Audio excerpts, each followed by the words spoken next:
ভালো লাগছে। Red wine এন্টারটেনমেন্টকে অনেক অনেক ধন্যবাদ। আমাকে এই পুরস্কারের ওনারা যোগ্য মনে করেছেন।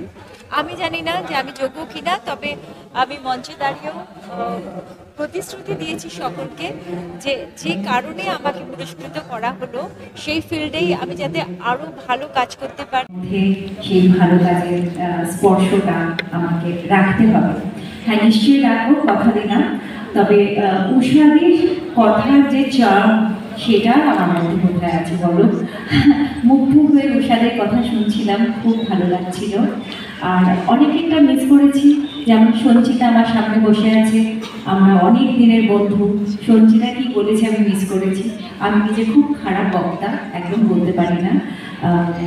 তবে এটাই বলবো যে আজকে যারা যারা এই গঙ্গনারী সম্মানে পুরস্কৃত হলেন, সকলকে আমার আন্তরিক অভিনন্দন। এত সুন্দর একটা অনুষ্ঠানের আয়োজন করেছে রেড ওয়াইন এন্টারটেনমেন্ট। আপনাদের সকলকে অভিনন্দন। আমাকে এই পুরস্কারের যোগ্য মনে করেছেন, তার জন্য অনেক ধন্যবাদ। উপস্থিত সকলকে ধন্যবাদ। আর যাতে আপনাদের সকলের ভালোবাসা শুভেচ্ছা আমার সঙ্গে থাকে, তাহলে নিশ্চয়ই আরো অনেক ভালো কাজ করতে পারবেন। সবাই খুব ভালো থাকবেন। Thank you.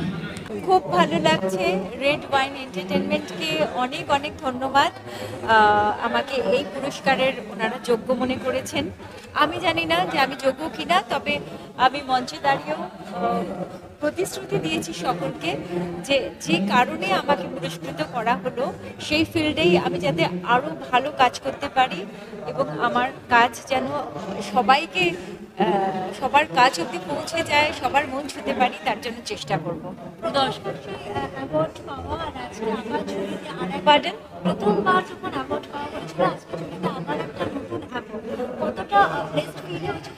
আপনি বলছেন যে প্রথমবার যখন আমি অ্যাওয়ার্ড পেয়েছিলাম, তাহলে আমি বলবো যে আমি প্রথমবারও যখন অ্যাওয়ার্ড পেয়েছিলাম এবং পঞ্চমবার, ষষ্ঠবার, সপ্তমবারও যখন অ্যাওয়ার্ড পেয়েছিলাম, প্রত্যেকবারই আমি অ্যাওয়ার্ড নিতে যাইনি। প্রত্যেকবার একই কথা মনে হয়েছে, ওমা আমি অ্যাওয়ার্ড কেন, আমি এমন কি করেছি যে আমাকে পুরস্কার দেওয়া হবে। লজ্জা পেয়ে আমি পুরস্কার নিতে যেতাম না। এবং তখন আমাকে আমাদের এই ফিল্ম ফ্রেটার্নিটির একজন বয়োজ্যেষ্ঠ আমায় বললেন যে না, তুমি অবশ্যই যাবে, এরপরে সবার ধারণা হবে যে পুরস্কার দিলে তুমি যাও না পুরস্কার নিতে। তাই তখন থেকে আমি প্রত্যেকটা পুরস্কার চাই, গ্রহণ করি। প্রত্যেকটা পুরস্কার আমার কাছে স্পেশাল, আর এটা তো ভীষণ স্পেশাল। দর্শকদের ভালোবাসা না অ্যাওয়ার্ড পাওয়া, কোনটা বেশি মনের কাছে আছে? দর্শকরা ভালোবাসলেই তবে পুরস্কার পাওয়া যায়।